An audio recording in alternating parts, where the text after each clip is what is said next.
प्यारे भक्तों, क्या आप चाहते हैं कि आपके जीवन में अचानक धन की प्राप्ति हो?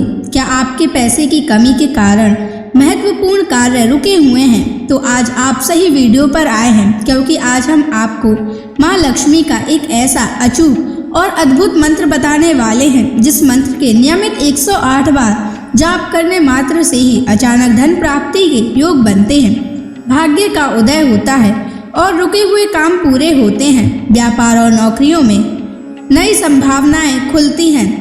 बस आपको माँ लक्ष्मी के इस मंत्र का जाप करना है और पूरी श्रद्धा के साथ करना है। इस मंत्र को अधूरा ना छोड़ें।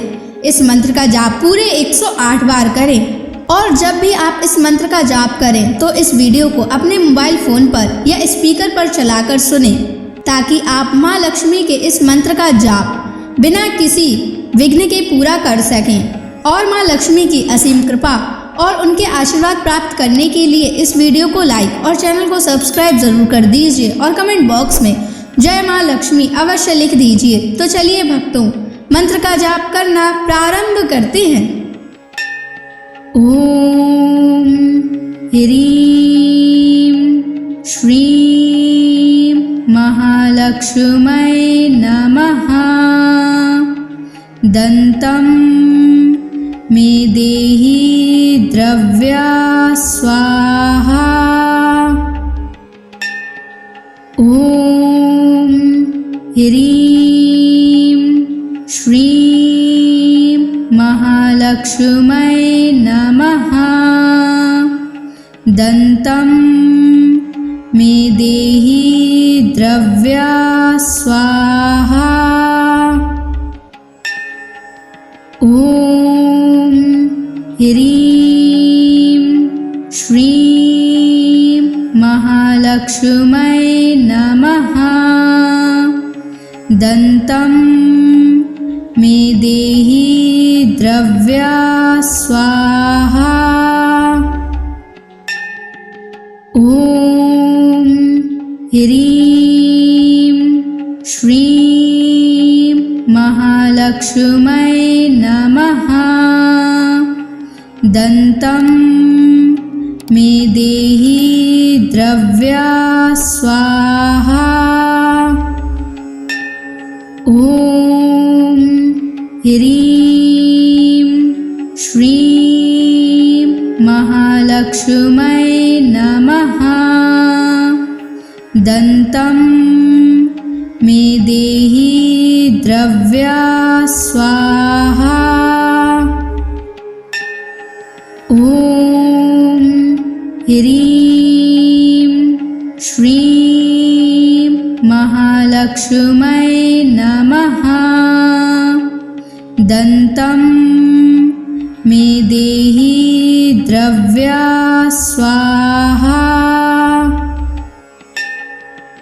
ओम ह्रीं श्रीं महालक्ष्मै नमः।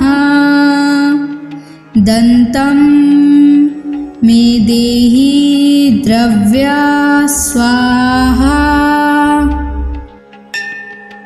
ओम ह्रीं श्रीं महालक्ष्मै नमः।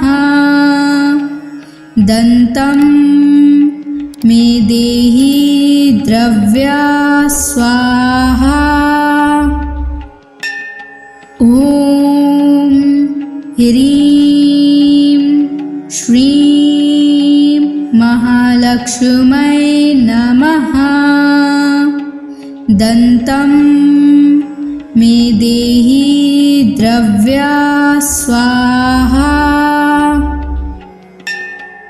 ओम ह्रीं श्रीं महालक्ष्मै नमः। दन्तं मे देहि द्रव्या स्वाहा। ओम ह्रीं श्रीं महालक्ष्मै नमः। दन्तं मे देहि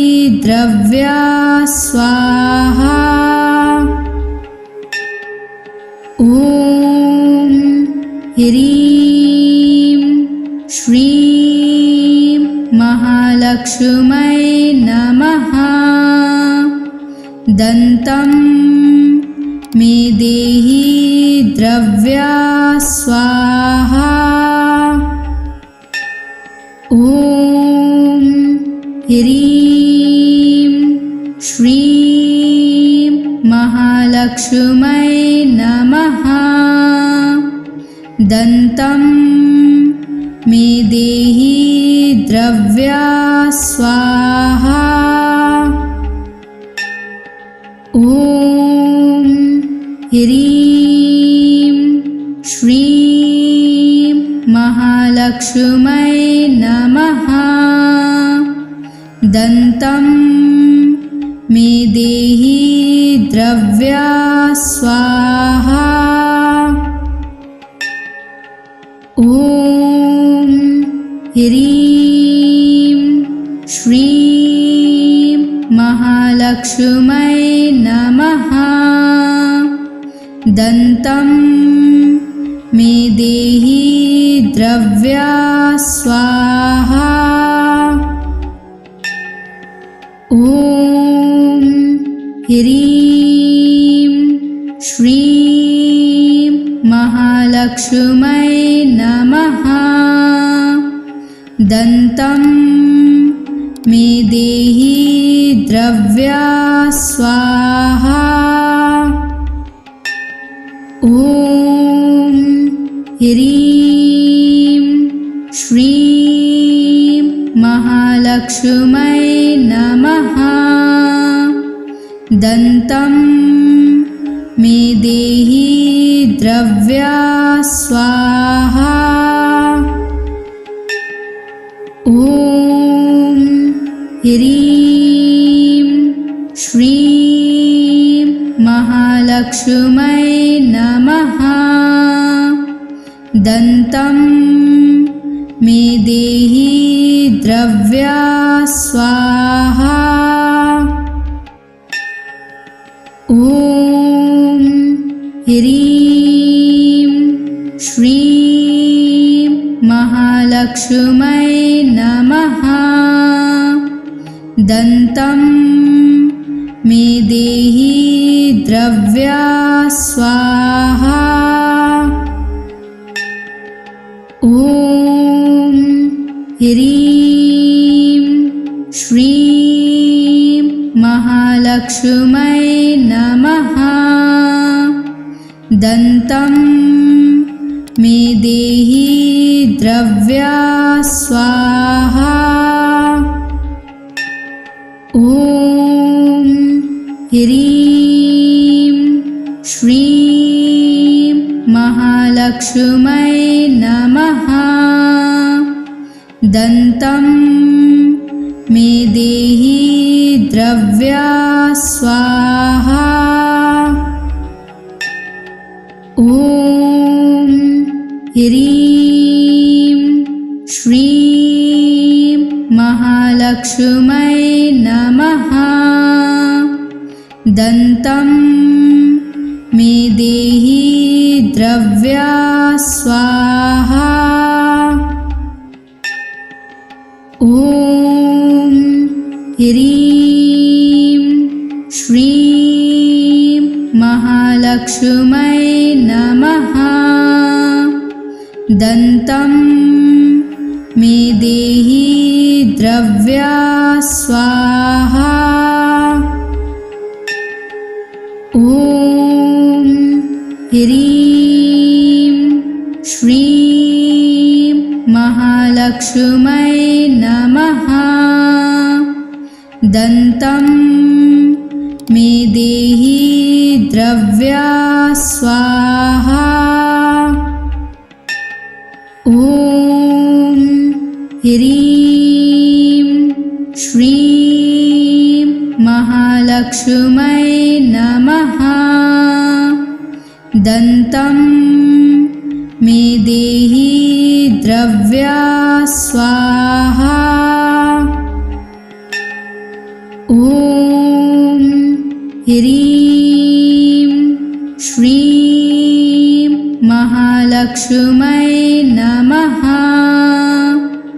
दन्तं मे देहि द्रव्या स्वाहा। ॐ ह्रीं श्रीं महालक्ष्मै नमः।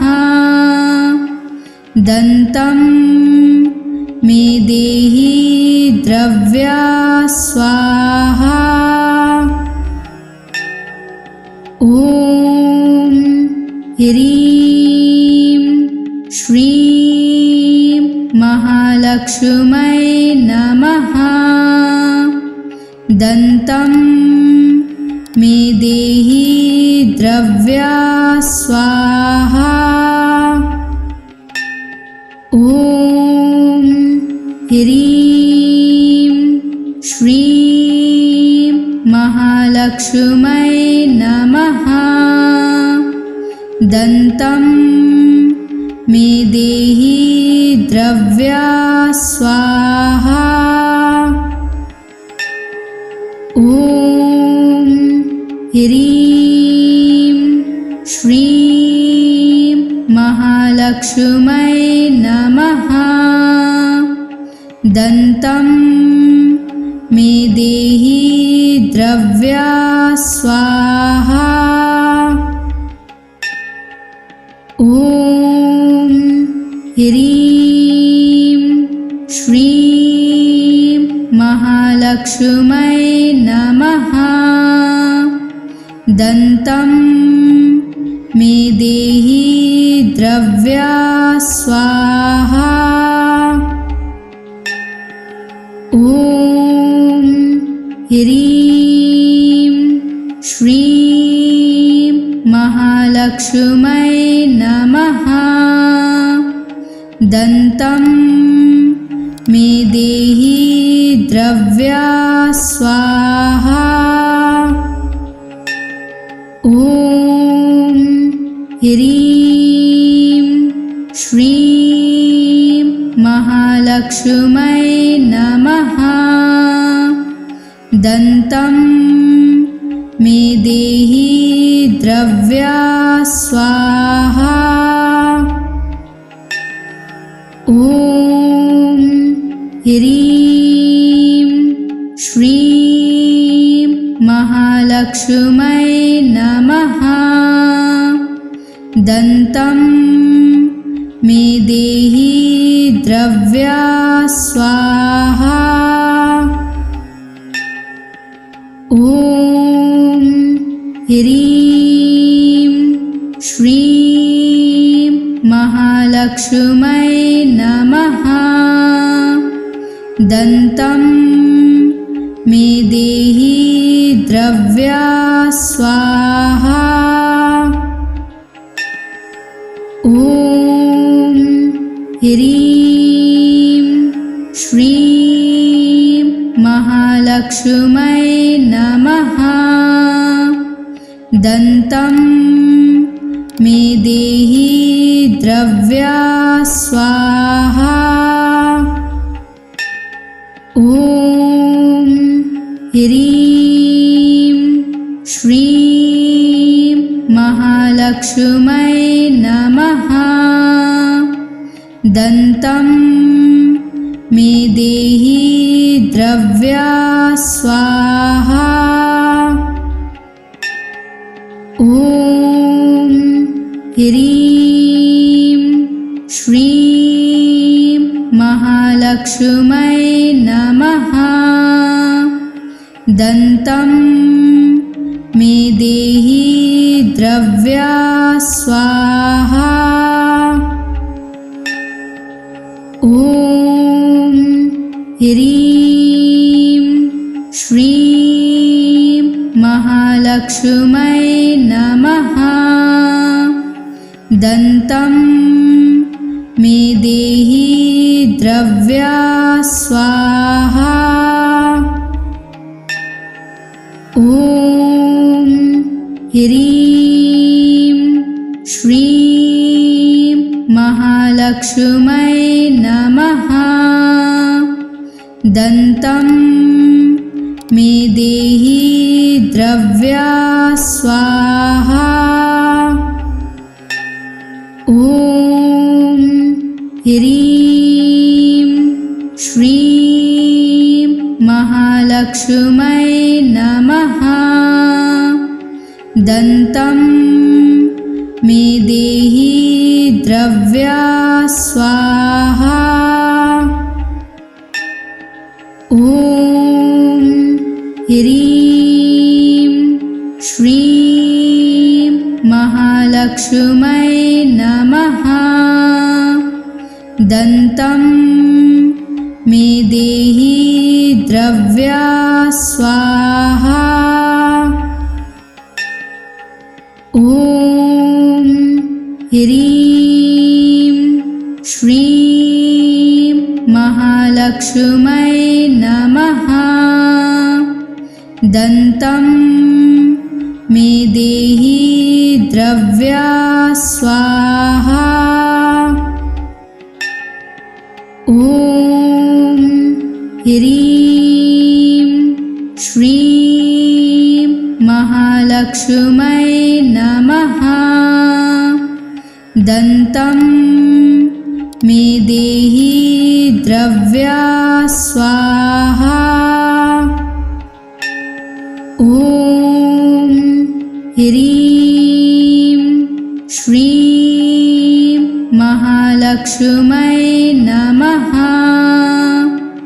दन्तं मे देहि द्रव्या स्वाहा। ॐ ह्रीं श्रीं महालक्ष्मै नमः। दन्तं मे देहि द्रव्या स्वाहा।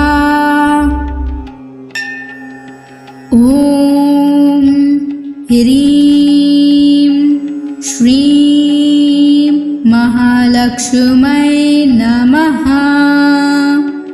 दन्तं मे देहि द्रव्या स्वाहा।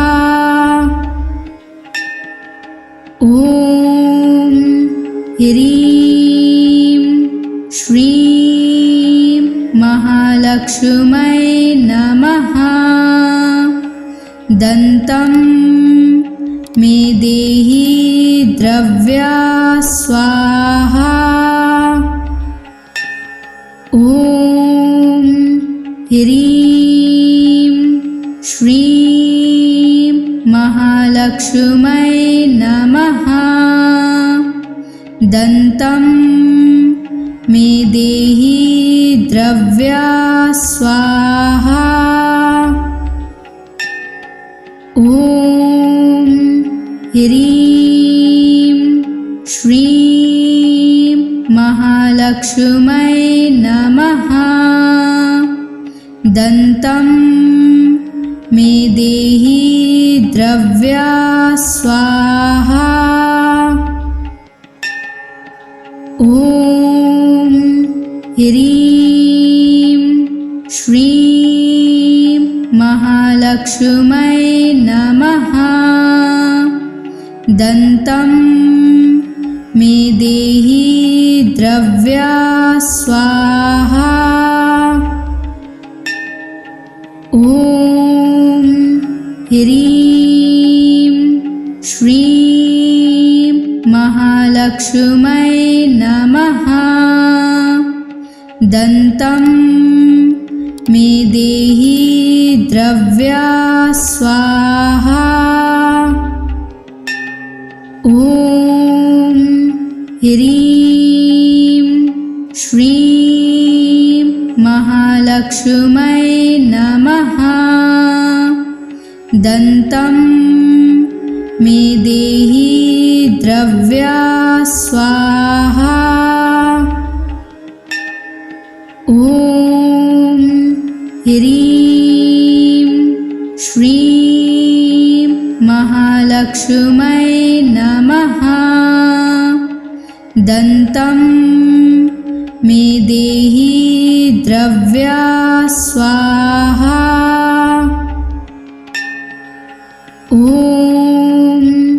ह्रीं श्रीं महालक्ष्मै नमः।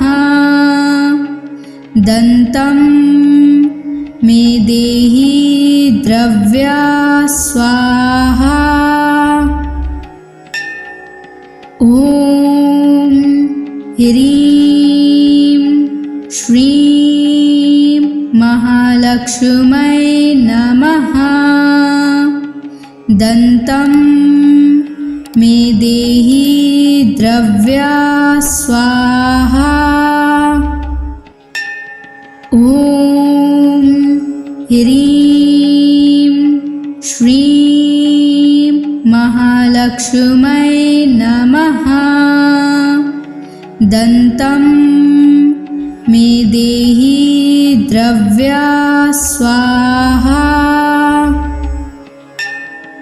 ॐ ह्रीं श्रीं महालक्ष्मै नमः। दन्तं मे देहि द्रव्या स्वाहा। ॐ ह्रीं श्रीं महालक्ष्मै नमः। दन्तं मे देहि द्रव्या स्वाहा। ॐ ह्रीं श्रीं महालक्ष्मै नमः। दन्तं मे देहि द्रव्या स्वाहा। ॐ ह्रीं श्रीं महालक्ष्मै नमः। दन्तं मे देहि द्रव्या स्वाहा। ॐ ह्रीं श्रीं महालक्ष्मै नमः। दन्तं मे देहि द्रव्या स्वाहा। ॐ ह्रीं श्रीं महालक्ष्मै नमः। दन्तं मे देहि द्रव्या स्वाहा। ॐ ह्रीं श्रीं महालक्ष्मै नमः। दन्तं मे देहि द्रव्या स्वाहा। ॐ ह्रीं श्रीं महालक्ष्मै नमः। दन्तं मे देहि द्रव्या स्वाहा। ॐ ह्रीं श्रीं महालक्ष्मै नमः। दन्तं मे देहि द्रव्या स्वाहा। ॐ ह्रीं श्रीं महालक्ष्मै नमः। दन्तं मे देहि द्रव्या स्वाहा। ॐ ह्रीं श्रीं महालक्ष्मै नमः। दन्तं मे देहि द्रव्या स्वाहा। ॐ ह्रीं श्रीं महालक्ष्मै महालक्ष्मै नमः। दन्तं मे देहि द्रव्या स्वाहा। ॐ ह्रीं श्रीं महालक्ष्मै नमः।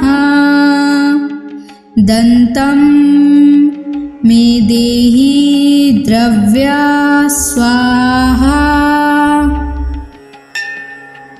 ॐ ह्रीं श्रीं महालक्ष्मै नमः।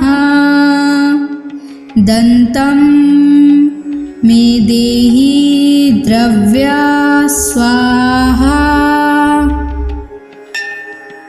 ॐ ह्रीं श्रीं महालक्ष्मै नमः। दन्तं मे देहि द्रव्या स्वाहा। ॐ ह्रीं श्रीं महालक्ष्मै नमः। दन्तं मे देहि द्रव्या स्वाहा। ॐ ह्रीं श्रीं महालक्ष्मै नमः। दन्तं मे देहि द्रव्या स्वाहा। ॐ ह्रीं श्रीं महालक्ष्मै नमः। दन्तं मे देहि द्रव्या स्वाहा।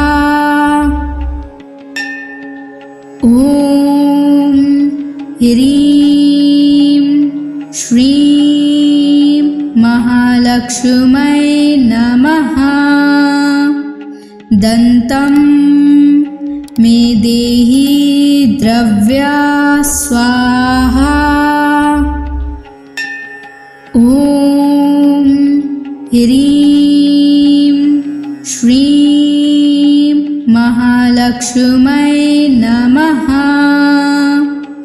दन्तं मे देहि द्रव्या स्वाहा।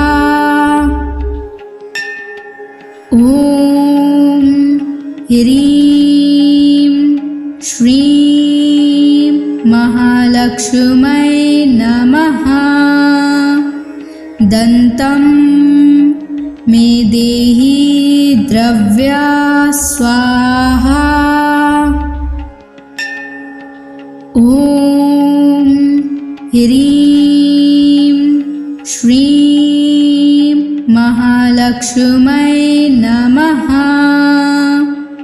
दन्तं मे देहि द्रव्या स्वाहा।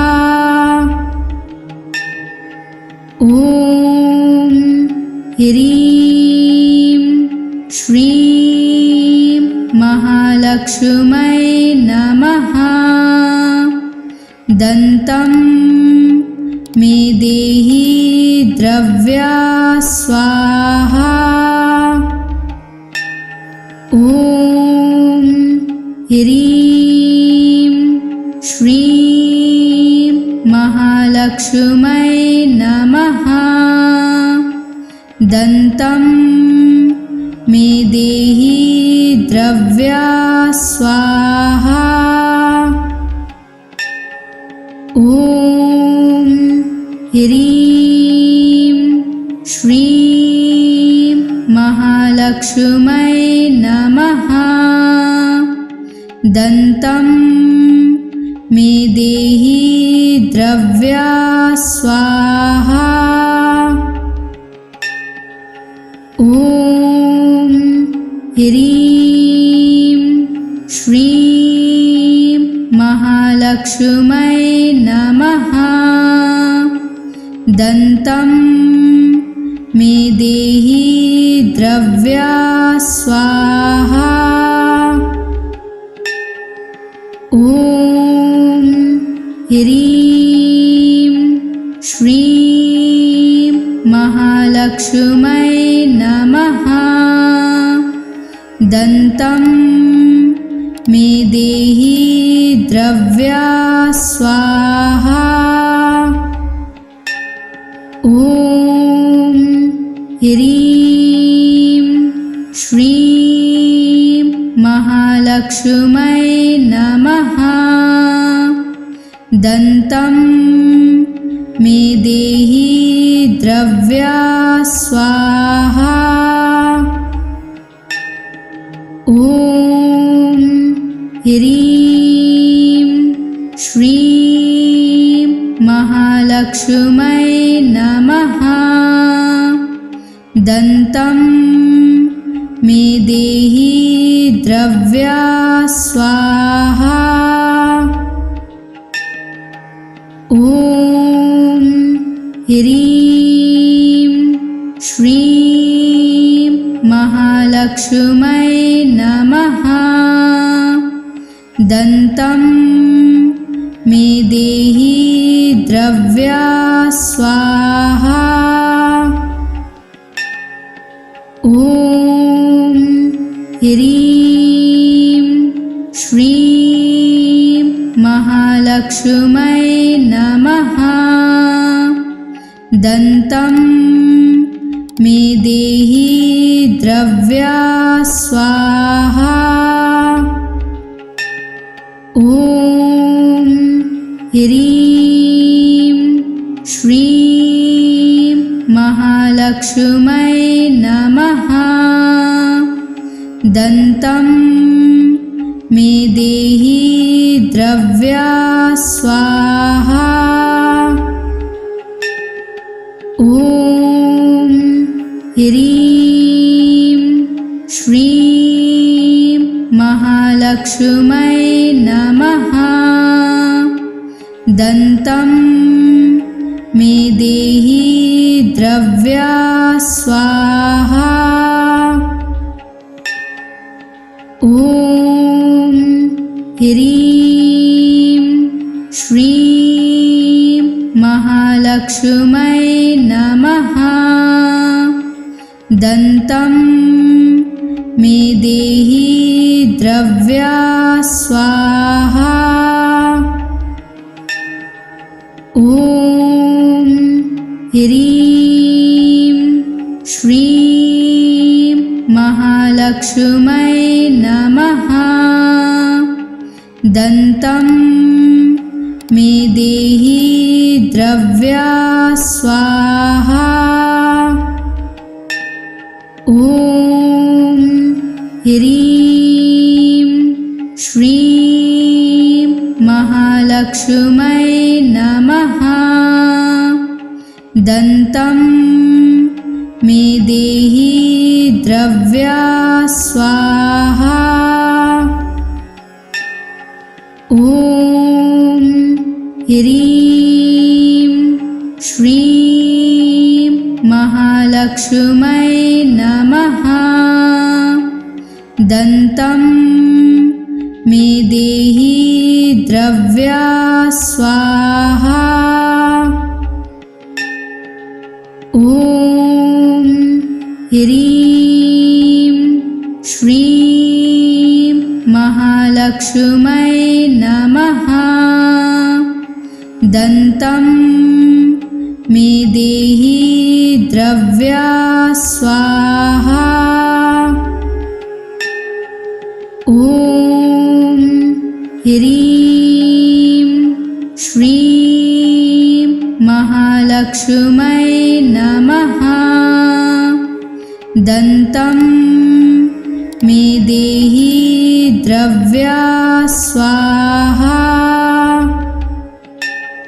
ॐ ह्रीं श्रीं महालक्ष्मै नमः। दन्तं मे देहि द्रव्या स्वाहा।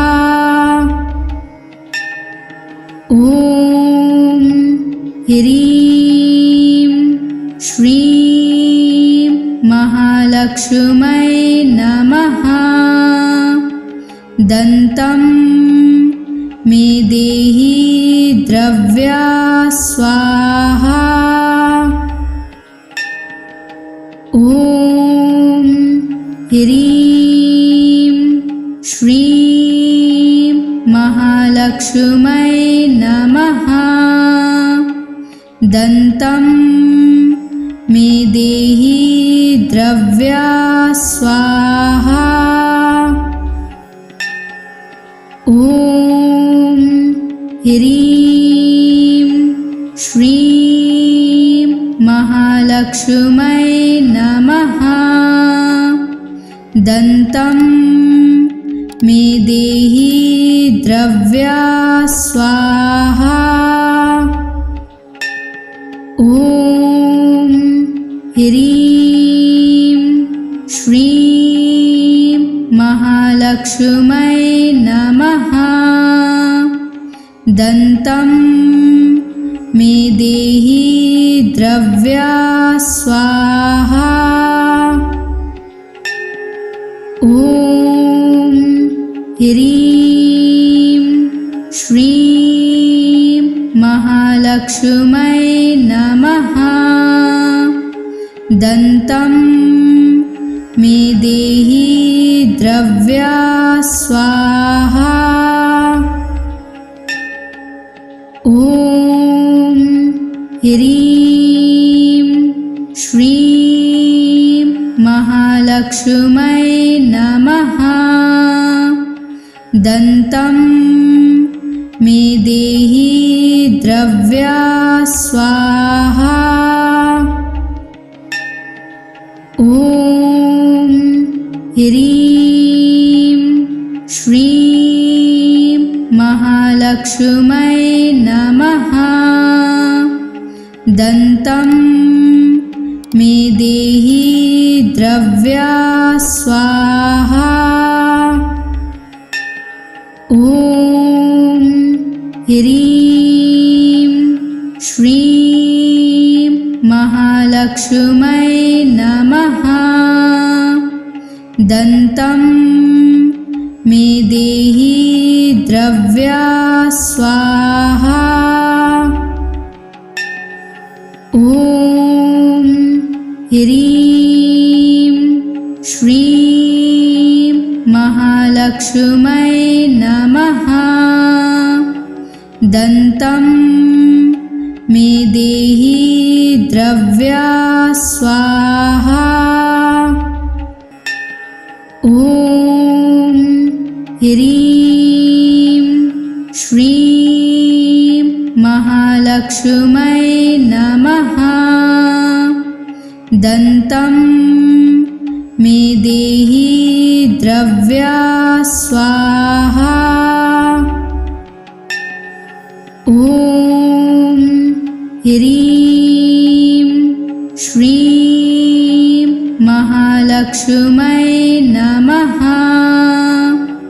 दन्तं मे देहि द्रव्या स्वाहा। ॐ ह्रीं श्रीं महालक्ष्मै नमः। दन्तं मे देहि द्रव्या स्वाहा। ॐ ह्रीं श्रीं महालक्ष्मै नमः। दन्तं मे देहि द्रव्या स्वाहा।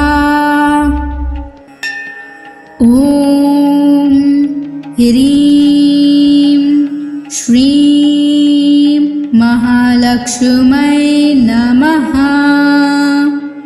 दन्तं मे देहि द्रव्या स्वाहा।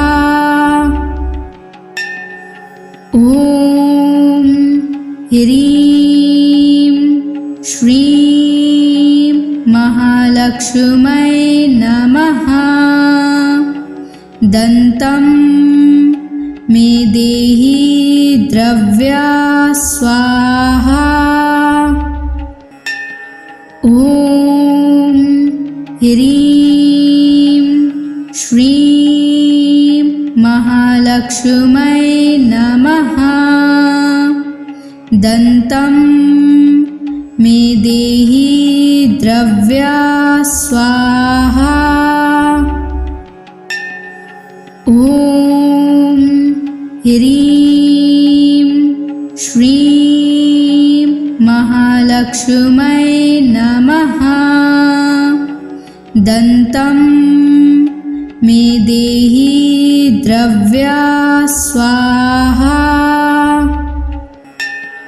ॐ ह्रीं श्रीं महालक्ष्मै नमः। दन्तं मे देहि द्रव्या स्वाहा। ॐ ह्रीं श्रीं महालक्ष्मै नमः। दन्तं मे देहि द्रव्या स्वाहा। ॐ ह्रीं श्रीं महालक्ष्मै नमः। दन्तं मे देहि द्रव्या स्वाहा। ॐ ह्रीं श्रीं महालक्ष्मै नमः। दन्तं मे देहि द्रव्या स्वाहा।